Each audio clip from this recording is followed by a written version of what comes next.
365. Good morning. Good morning. 6 a.m. on a beautiful Saturday morning. Hoping you guys are doing good. I'm doing great. Thank you. Feeling a little bit sluggish today, a little bit tired, which is normal. Right. So, guys, I want to quickly. Today, we're only going to do one chapter because today is Saturday and I have a lot of actual trading content to sift through. So I can start dropping the COT video today. Yesterday was Fridays. I normally wait for Fridays. So yeah, today's a busy morning. I want to get that stuff out of the way by 12 p.m. So if you're watching us on YouTube, really look around for that first video. We are finally ready to make good long-term trade calls. Right, but yeah, onto the podcast. We're still dealing with the science of getting rich. And yesterday, we looked at chapter 3 and chapter 4. There were many take homes, I'm pretty sure, but the main part about those two chapters, was that he started to tell us what that certain way of doing things is, right? So we looked at the first principle of getting rich, or the first principle in the science of getting rich, right? Which is the power of thought.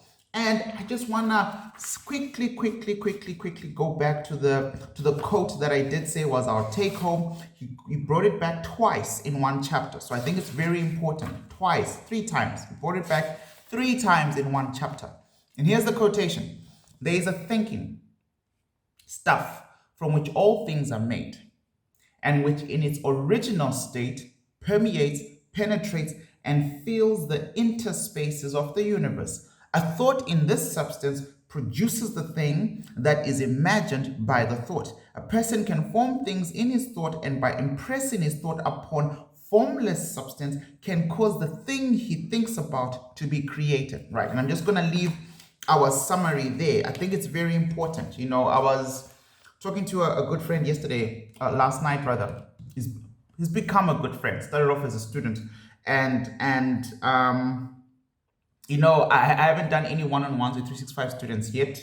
Just let me get my calendar aligned, right? We'll probably, I believe one-on-ones will start, according to my team, on the last week of January. We're on the second week of January right now. So in the last week of January, I will have time. But anyway, this guy is a senior trader, and we're going to keep his status as a senior trader. Although something interesting has happened, right? So last year, there was a massive crypto pump. And it really doesn't take, no offense to anyone, it takes no brains, zero brains to make money in the crypto market during a crypto pump, right? Everyone is a genius during a bull run. Put money in, all you have to do is act like you didn't put money in and get distracted by life and just wait and hold, right? So he made a couple of, some serious money, right? He's based in South Africa, so everything was based in rands.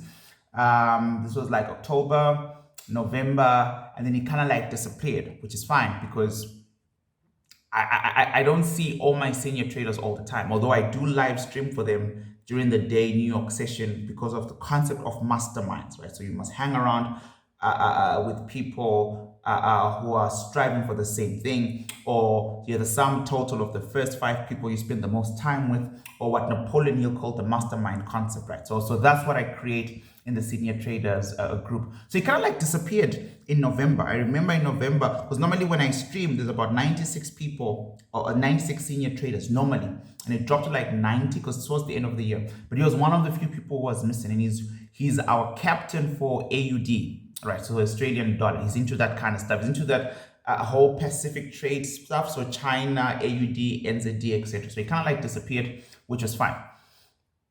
And then in our last one-on-one, which was towards the end of October, I knew where he was financially. So like he sent me statements. I was like, this is good, this is healthy, right? But about 40% of his bump came from a crypto pump, not from necessarily his trading, right? His 60% of that money was his actual trading, which was fantastic. But 40% of his accumulative net worth came from a good bump, that he quoted. I don't know if you guys remember, there was like a massive phase where Shiba just exploded before it tanked, right? So he was one of those people who benefited from Shiba. Look, man, he made serious money, and then he made other decisions in the month of November, December, where he lost about 20% of that 40% pump. So he's still good. He's still financially in a perfect place in life. He's still got a whole lot of cash, but he did lose 20% of the 40% that was added to his net worth from the pump. And I'm bringing all of this up because to explain the importance of this podcast, to explain the importance of reading, to explain the importance of wealth, knowledge accumulation. You only know what you know. Right, that's number one. Number two, as a trader, as an investor in volatile markets, you only have what you can keep. You understand that? You only have what you can keep. And it's an interesting thing that happens all the time. I mean, I meet a lot of people who make money, then they lose money, then they make money, then they lose money. And they believe that is the pattern of markets. That is not the pattern of markets. It is the pattern of you. That is you. You are the standard there. You are the variant. You are the one who goes up with your money, and you're also the one who brings your money down.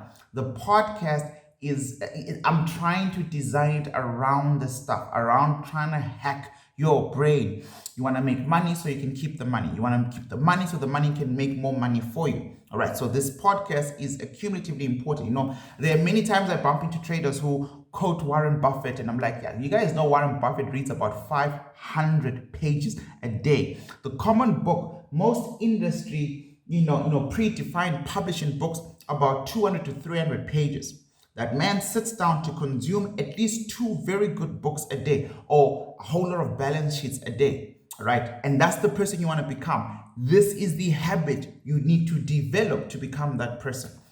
I remember when I was doing my master's degree, my supervisor said my aim was 100 pages a day. And I'm in social sciences, right? So it's like a lot of words that I had to actually sit through and read. This is for my master's. I won't even get into the PhD standard that he said. All right, reading is important. This is linked to your trading. If you're not a trader, it is linked to your wealth growth. So please stick with us. Right, today, guys, we are only doing one chapter because of time. It's a beautiful Saturday. Thank you for sticking around. And I'm done with the intro, right? So we're doing chapter 5. And the title for chapter 5 is Increasing Life. Thank you, by the way, for the comments. Some of you, Wongi, I saw you already finished the book. You're still rocking with us. Patience, Alvin, Alan, Sia, I'm just, all of you, thank you for the feedback. Thank you for watching, for listening. Look, so chapter 5, Increasing Life. You must get rid of the last vestige of the old idea that there is a deity whose will is that you should be poor and whose purpose may be served by keeping you in poverty. So deity is another name for God, God with a small g, G-O-D, deity, God. So you must get rid of this idea that there's a God whose will it is that you should be poor, or whose purpose may be served by keeping you in poverty, whose purpose may be served by keeping you in poverty. The intelligent substance. Remember yesterday we agreed that there is an intelligent substance, and then sometimes it calls it a formless substance where all things are made of. So it says the intelligent substance, which is everything and lives in everything, lives in you. It is a consciously living substance. Being a consciously living substance, it must have the natural and inherent desire for every living intelligence for the increase of life. Every living thing must continually seek for the enlargement of its life, because life in the mere act of living must increase itself. A seed dropped into the ground springs into activity, and in the act of living produces 100 more seeds. Life by living multiplies itself. It is forever becoming more. It must do so to continue to exist. Just real quick, short soundbite. He's creating a new PR, right? Principle of reasoning. So you'll notice that in chapter 3, he created a principle of reason to explain what that certain thing was. In chapter 4, we learned that certain thing is thought. There is a thinking that produces blah, blah, blah, blah, blah, that quotation. In chapter 5, this is the principle of reason number 2. He's now saying, look, the basis of life is to multiply. Be fruitful and multiply. I think that's the kind of like the commandment in the book of Genesis. Be fruitful and multiply, right? One life must bring forth more life. A seed multiplies. So that's his PR. I'm just keeping us track here. I want you to see how he builds the arguments, how he produces evidence for the arguments, and then the rules of engagement. Because again, not Leroy's work, not Leroy's words. He just said it's a science. If something is a science, I can prove it. Not only should I be able to prove it, I should be able to take the methodology of the science, duplicate it in my context, in Africa, in my location, wherever I am, and see the same results. That's science. This is H2O, right? Oxygen, hydrogen. It doesn't matter where you are in the world. The science is if you break down this liquid in here, I must get the exact same thing Americans get to that side. So I'm just saying, keep track of his principle of reasoning, the data for it, evidence, and then his application, so that we can prove him right or wrong in our lives, right? So intelligence is under the same necessity for continuous increase. Every thought we think makes it necessary for us to think another thought. So thoughts are linked. Consciousness is continually expanding. Every fact we learn leads us to learning another fact. Knowledge is continually increasing. Every talent we cultivate brings to the mind the desire to cultivate another talent. We are subject to the urge of life. In seeking expression for this urge, we are impelled to know more, to do more, and to be more. In order to know more, do more, and be more, we must have more. We must have things to use, because we learn and do and become only by using things. We must get rich so that we can live more. The desire for riches is simply the capacity for larger life-seeking fulfillment. Every desire is the effort of an unexpressed possibility to come into action. It is power seeking to manifest, which causes desire. That which makes you want more money is the same as that which makes the plant grow. It is life seeking fuller expression.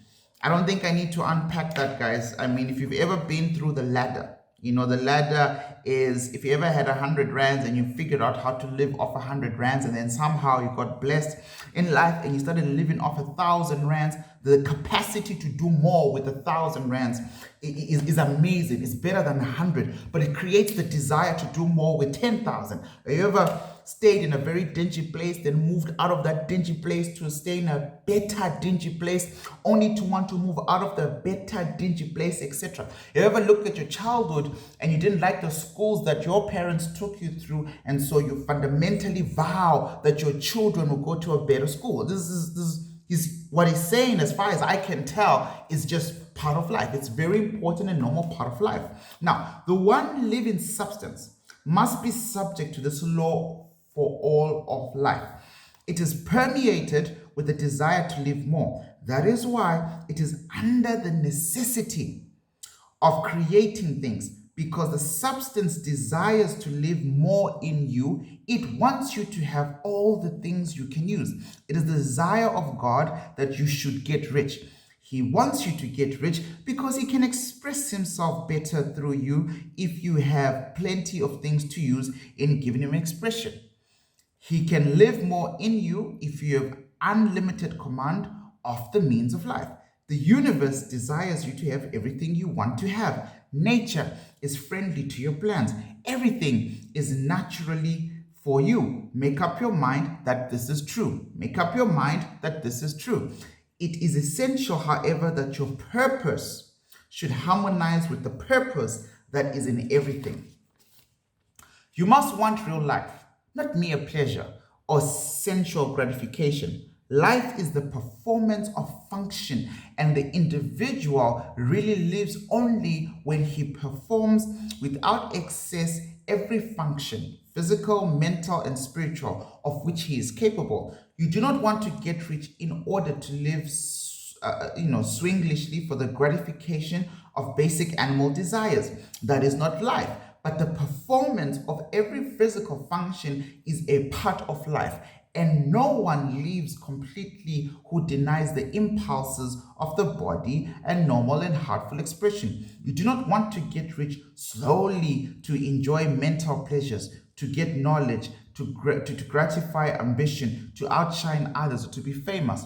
All these are legitimate parts of life. However, the person who only lives for the pleasures of the intellect alone will only have a partial life. He'll never be satisfied with his lot. That PR, principle of reasoning, right? He's setting that up. You don't want to get rich slowly for the good of others, All right, some people just want to get rich just to help people, right? That's very good, but it can't be the only reason. Nor do you wish to lose yourself for the salvation of humanity, or to only experience the joys of philanthropy and sacrifice. The joys of the soul are only a part of life. They are no better or nobler than any other part.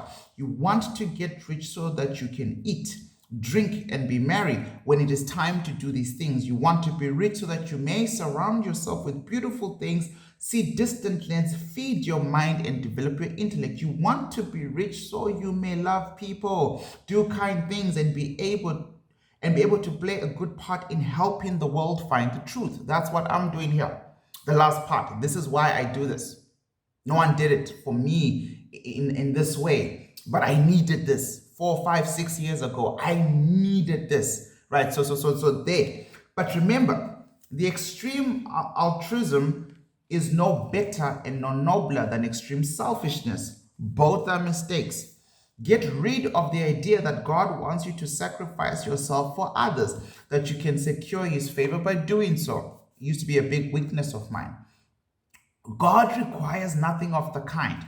What he wants is that you should make the most of yourself for yourself and others, and you can help others more by making the most of yourself than in any other way. You can make the most of yourself only by getting rich. Thus, it is right and praiseworthy that you should give your first and best thought to the work of acquiring wealth. Remember, however, that the desire of substance is for all. Its movements must be for more life to all. It cannot be made to work for less life to any, because it is seeking riches and life in everything and in everyone. The intelligent substance will make things for you, but it will not take things away from someone else and give them to you. You must get rid of the thought of competition. You are to create, you're not to compete for what is already created. You do not have to take anything from anyone. You do not have to drive sharp bargains. You do not have to cheat or take advantage. You do not need to let any man work for you less than he earns. You do not have to cover the property of others or to look at it with wishful eyes. No one has anything of which you cannot have the same, and you can have it without taking what he has away from him. You are to become a creator, not a competitor. You are going to get what you want, but in such a way that when you get it, every other person will have more than he has now. I am aware that there are people who acquire a vast amount of money by proceeding in direct opposite to the directions in the preceding paragraph. Those of the plutocracy type who become very rich sometimes do so purely through extraordinary ability on the plane of competition. However, sometimes, for example, in their contribution to the growth of industry, they unconsciously harmonize with the substance in its movement toward the betterment of humanity. I mean, look at Elon Musk. And I don't want to do a long soundbite with Elon Musk, but he's filthy rich. And I know people have a problem with how rich can a rich person be and blah, blah, blah, blah, blah. But he's also the only one who is tangibly changing the next 100 years of humanity. So what you going to do, right? For me, Elon Musk is far much more a better human being than a rich guy who goes and buys an island and just sits there with his family, or like the other pedophile billionaire, right? Who just uses his wealth to suppress people. Right now, Elon Musk is still a capitalist, so I'm pretty sure if you follow surplus labor value chain, there's a lot of exploitation. I'm not talking about that right now. I'm simply saying there is an advancement in our social development, which he brings up in chapter 1, which necessitates the need for wealth creation. All right, but let's say that example is too far away. Wouldn't you be a better person if you were slightly richer than you are today for your family? Right? I mean, if you just make it that simple, for your family, for your absolute immediate family, for your mama, your daddy, your grandma, your kids, yourself, the people you stay with, your partner, your wife, your husband, just for those people around you, would you not be a better human being if you were 2x your net worth value today? Right? If you're 4x, however much you're worth today, 100x, would that not benefit those 10 people in your immediate area? That's all it is.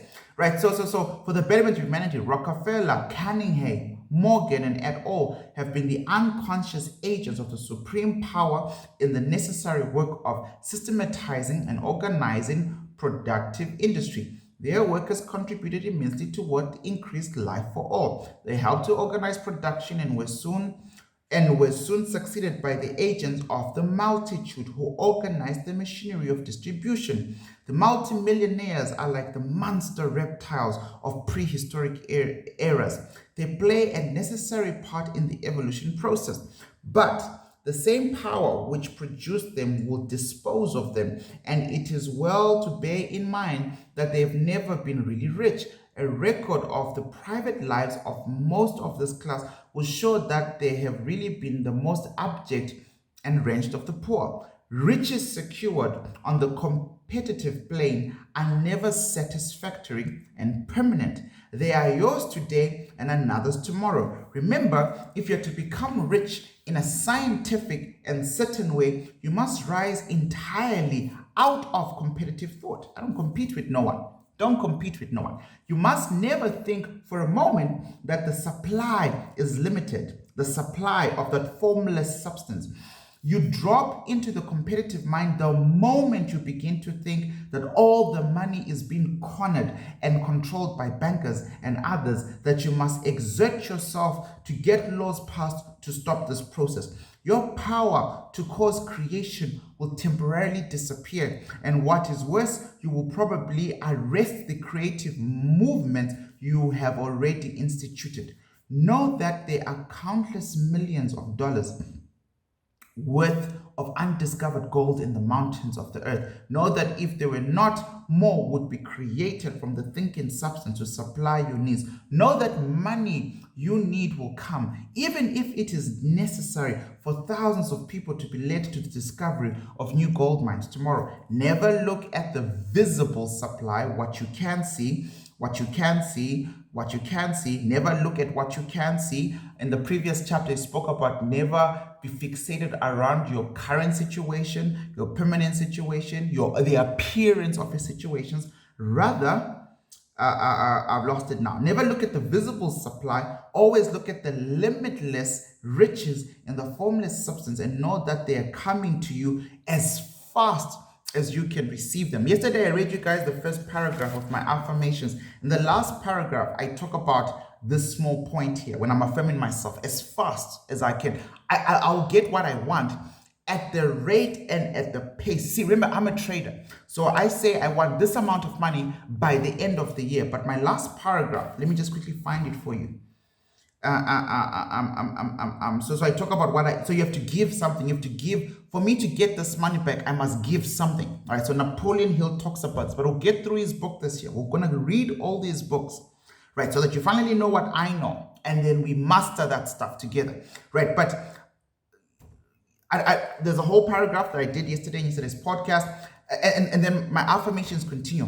I will get my $743,500 US on or before the 25th of December 2022 through trading and all things financial markets related. By 25 December 2022, I will have in my possession $743,500, which will come to me in various amounts from time to time during the interim. In return for this money, what do I have to do to get this money? In return for this money, I'm affirming myself. I will become the most efficient trader, the most disciplined, the most rule-based trader, so that I am capable of rendering the fullest possible quantity of trades and quality of trades in my capacity as a trader. I believe that I'll have this money in my possession. My faith is so strong. So now I'm getting to that part where in the book he says, the supplies, don't look at the visible supply, always look to its limitness, and know that they are coming to you as fast as you can receive it. You have to put that in your affirmation. See, I've got a deadline date for my faith parameters that I'm going to make $743,000 US. And in my affirmation, I say, I believe that I'll have this money in my possession. My faith is so strong that I can now see the money. Right? I can't see it now. I don't have it yet in my 2022 trading balance. I haven't even started trading this year, right? I can feel it it is now awaiting transfer to me at the time and in the proportion that I make my trades. So as a trader, I know today I might make 20 bucks. That's okay. What's the big picture? I now need to make 743,000 US dollars minus $20. Tomorrow I might lose $20 in my trading account. My psychology isn't moved. My deadline is 25 December. Tomorrow I might make 100, 1,000, lose 500, make 2,000, lose 700, make 3,000, etc., etc. The timing is simply based on knowing that, first of all, the riches are, there's no limit to them, and I will receive them as fast as I have use for them. Nobody, continue with the book, by concerning the visible supply, can prevent you from getting what is yours. Never allow yourself to think for an instant that all the best buildings, spots will be taken away before you get ready to build your house. Never worry about trust and the combines and get anxious for fear. They will soon come to own the whole earth. Never get afraid that you will lose what you want because some other person beats you to it. That cannot possibly happen. You are not seeking anything that is possessed by anybody else. You are causing what you want to be created from the formless substance, and the supply is limited. Stick to the formulated statement. And he repeats the statement again from chapter 3. Okay, you can't see because of the light clearing, but right there. So I'm going to read the last paragraph of our chapter, and then we are done. And the last paragraph is the important paragraph. The last paragraph is the beginning of your life's affirmations for the rest of your life. And it says together, there is a thinking, stuff from which all things are made, and which in its original state permeates, penetrates, and fills the interspaces of the universe. That's the certain way. Now, a thought in this substance produces the thing that is imaged by the thought. A person can form things in this thought, and by impressing his thought upon formless substance, can cause the thing he thinks about to be created. There is a thinking stuff from which all things are made. There is a specific type of thinking that specifically comes from where everything in the world is made, and which in its origin state, that particular thinking in its original state, permeates, penetrates, and fills the interspaces of the universe, creates, fills, completely, is omnipresent right across the world. A thought in that particular substance, if you are to think in that specific thinking, if your thought process is aligned to the specific type of intelligence that creates, permeates, and penetrates, produces the thing that is imaged by the thought. So if I think in line with that particular thinking, whatever it is that I want to see in my mind, I can start to produce it in my reality. A person can form things in his thoughts. So I don't have to first go out there, hustle hard. No, that's important. We'll talk about passive income, side hustles, but it doesn't start there. It starts with the thinking, because a person can form things first in his thought, And by impressing his thought upon that intelligence, the formless substance can cause the things he thinks about to be created. And ladies and gentlemen, that is the end of chapter 5, man. You know, I'm very tempted. I won't even lie. I am very tempted to just rush into chapter 6. I am very, very tempted. But you know what? We'll do 2 chapters tomorrow, right? Remember, this book only has 17 chapters, so we will finish this book before the end of January. Bearing in mind, we started it in the middle of January. We can do 2 to 3 books a month. The average CEO does 1 book a week. The average top 500 CEO does 1 book a week. The likes of Warren Buffett do 500 pages a day. Your academics, your researchers, if they're really serious about their stuff, they do about 100 pages a day. That's literally where I am based at. So there is something about your top class people in society and reading and getting information done. I'm telling you now, if you've never really taken the time to sit down and read, this is amazing, because you're moving from 0 to at least 2 books a month. Progress. Because by the end of the year, that's 24 books. That is phenomenal progress. phenomenal progress. So please stick with the podcast. Don't forget to like, share, subscribe. Thank you so much. Hope you guys enjoyed this. Tomorrow, chapter 6 on a Sunday. I'll see you at 5 a.m. tomorrow. Chapter 6, the title is How Riches Come to You. So that's going to be quite exciting. Right, 365 guys, shake my hand. Thank you for watching on YouTube. Thank you for listening on Spotify. Everything is for free, so don't forget to stream, like, share. Let's build this thing. Cheers, guys. Have a good day. Bye.